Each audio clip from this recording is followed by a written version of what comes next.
Hey guys, so I want to talk to you today about average daily range. I had a lot of questions come in overnight through Instagram, through Twitter, through email even. A lot of people asking the same questions, similar questions about average daily range and how I'm using that plus the Asian range, the session that's the first 8 hours of every day, how I'm using those two indicators to determine my trades and how I'm using them even in volatile markets like today, like this week, like this month, basically, that we've been trading through. So that's what we're going to discuss today. Now, if you're new to the channel, my name is Austin Silver. I appreciate you being here. I'm the co-owner and head of trading and education at ASFX. I want to first just make sure that you hit the thumbs up to help us spread the value here, and also make sure you're subscribed so you don't miss any future videos. Now, what we're going to look at, you can see above my head, there's a P&L photo here. Now, this is the two positions. This is a photo of the two positions that I had on EuroCAD yesterday, the 9th of March. Now, this day was an insane day, not just in the Forex market, but in US equities, in European stocks, in the Australians, every market around the world. It was a crazy day. It was actually the biggest down day ever for the Dow Jones. So it's important to know that going into what we talk about here today. Now, average daily range is important to me in my trading because what it tells me is how far the pair could move today if I'm looking to potentially trade it. So how I use that, for example, is if average daily range is 100 pips and I'm looking to take a trade that has a 10 pip stop, but already today it's gone 95 of its 100 pips on an average day. Even with that 10 pip stop, because there's only 5 pips left on ADR, it wouldn't make sense for me to take that trade knowing that on an average day, it's only going to move 5 more pips, so why would I risk 10 to only potentially make 5?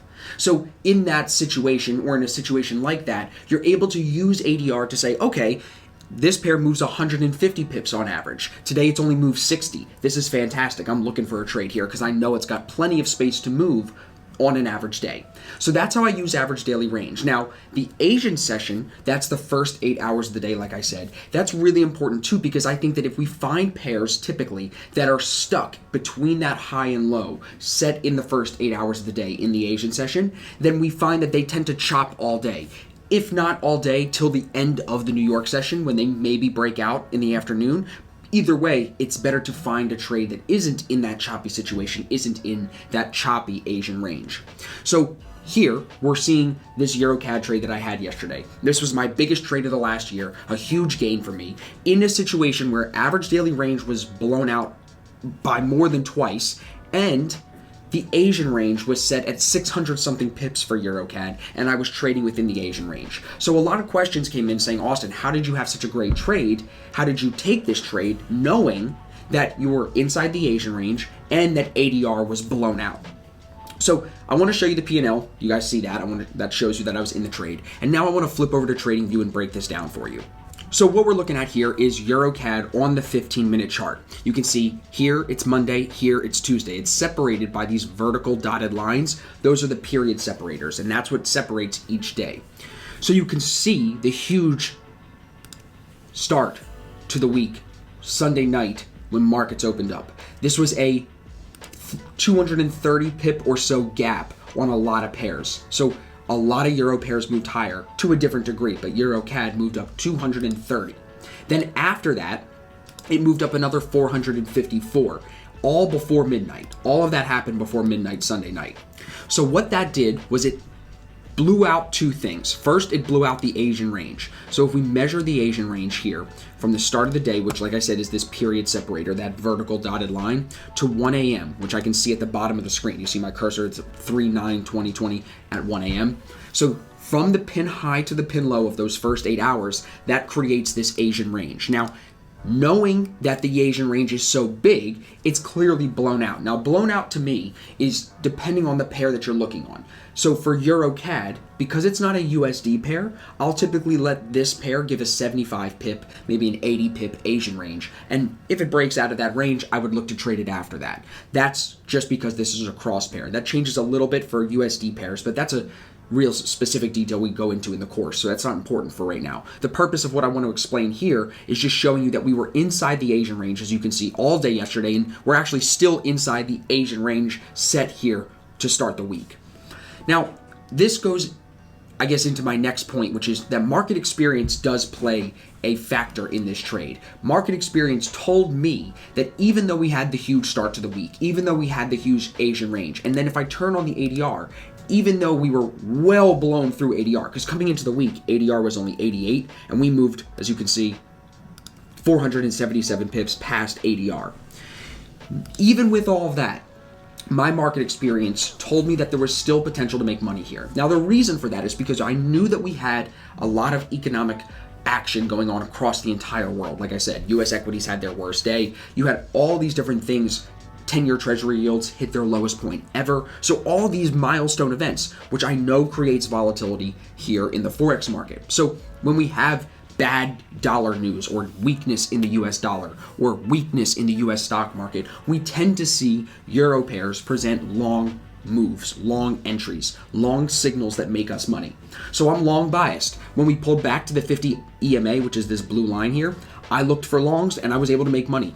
Even this little move, it's a little move off the 50, that's 191, almost 200 pips. In just that little pump, it was chopping in a 200 pip range all day almost yesterday. But still within that 200 pip range, I found good risk reward and I was able to bag, as you saw here, 122 and 43 pips on these two positions.